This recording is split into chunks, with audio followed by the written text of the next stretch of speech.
Arshad singer Arshad singer Arshad.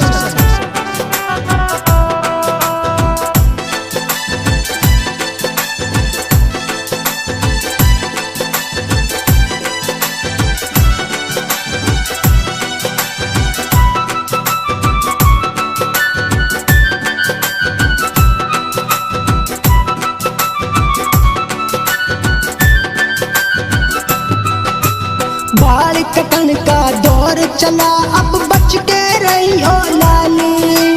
बाल कटन का दौर चला अब बच के रहियो लाली। अब बच के रहियो लाली। सब लोगों से करूं गुजारिश बेटी की तुम रक्षा करना।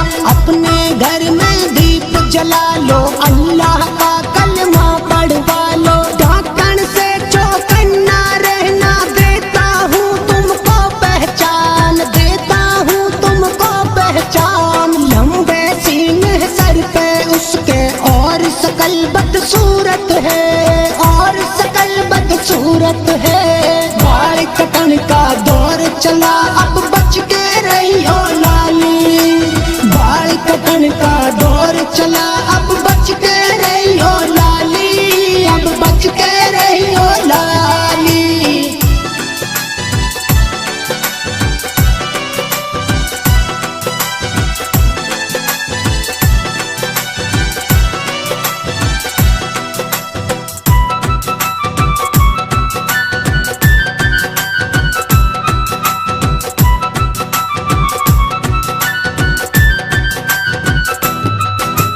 कौन है ये दज्जाली फितना जिसने ये जादू चलवाया। मोदी खट्टर करूं गुजारिश और वलियों से एक गुजारिश। इस जादू को नष्ट करा दो, बेटी है दहशत में सारी। लंबे सींग है सर पे उसके और सकल बदसूरत है, और सकल बदसूरत है।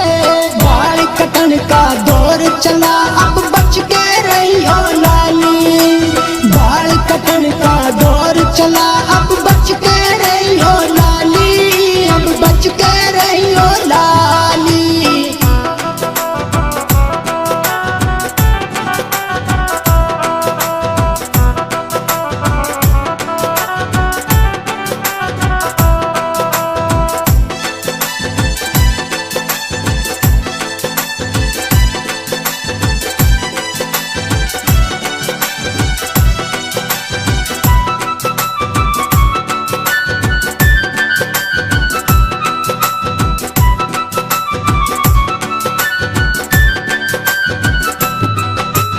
आधी रात में करे एंट्री घर की चार दीवारी में।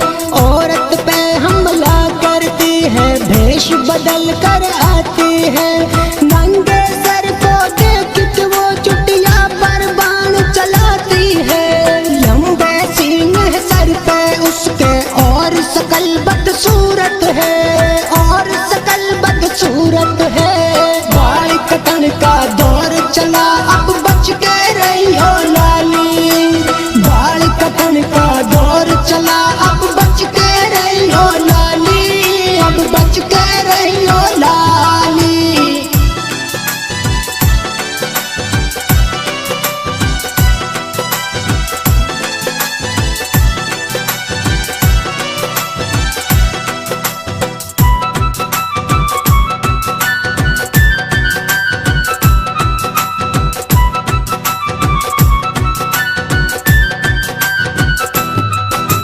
हिंदू की चुटिया कटती है और मुस्लिम की भी कटती है। यह तो है कोई मिशन विदेशी भारत में घुस आया रे।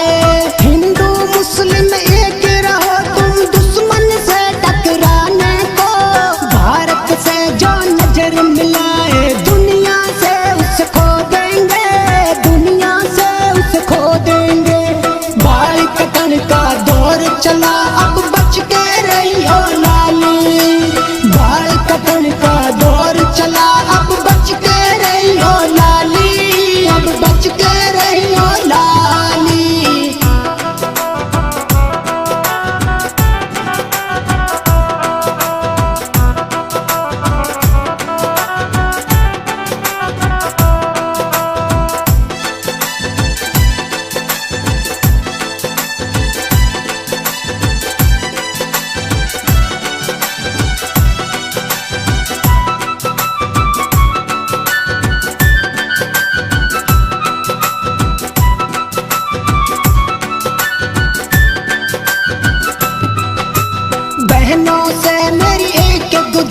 बस सर पे दुपट्टा कस लेना, शैतानों का दौर चला अब और जमाना कलयुग है। डांटन से चौकन्ना रहना, देखता हूँ तुमको पहचान। लंबे सींग है सर पे उसके और सकल बदसूरत है, और सकल बदसूरत है। बाल कटन का दौर चला अब बच के रहियो लाली, बाल कटन का दौर चला अब बच के रहियो लाली, अब बच के रहियो लाली।